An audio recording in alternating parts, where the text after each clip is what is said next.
Opposition rips into the new budget, calling it a sham and a con.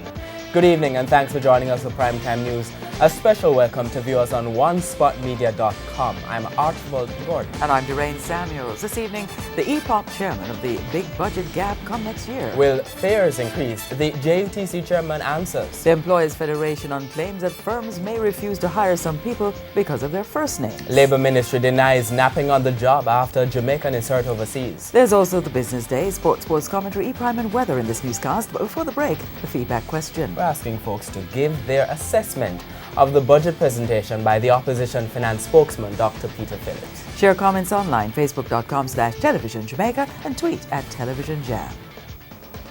Stay with us. Primetime News returns right after these messages.